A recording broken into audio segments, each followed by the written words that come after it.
How to change a litter box.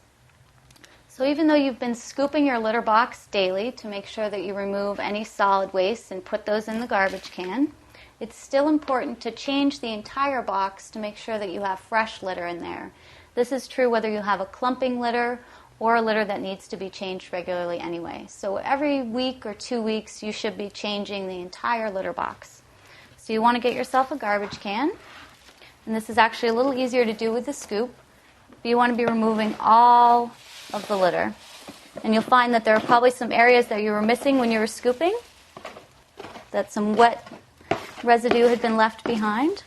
So this gives you a chance to clean out the entire box, because there'll be things in there that your cat can smell that you can't necessarily smell. And this will prevent your cat from having accidents outside the box if you keep this a nice hospitable environment. And then you want to use something in there like an enzyme cleaner. This is Nature's Miracle. It's a product that is a natural enzyme that just eats up the smells that are left behind. And then you can take some paper towels. And sometimes I just let this soak for a little bit. I'm going to add a little bit more here to cover the bottom of the container. You don't want to dilute an enzyme cleaner. You want to use it at its full strength. And again, if you'd like, you can let that sit for a little while so it has a chance to soak up and loosen up some of the residue that's been left on the bottom. And then you're just going to take that and you're going to use it to clean the sides of the box. Again, you just want to leave this nice and clean for your cat so they find it a fresh bathroom, just like your own.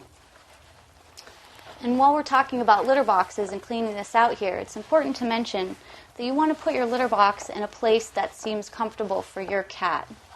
So that doesn't mean in the washroom right next to the washing machine, because that could be noisy and uncomfortable for your cat and not feel like a safe space for them to go and use the bathroom.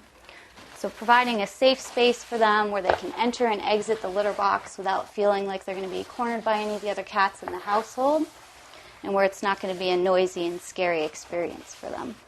And again, if we let this soak a little bit longer, we might be able to remove those last little bits.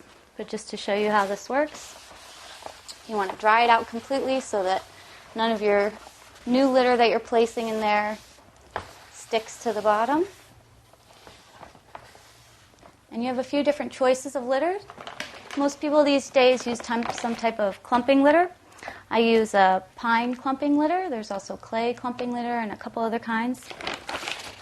So you can either scoop your litter in, or if you have a nice small bag here, you can just pour the litter in.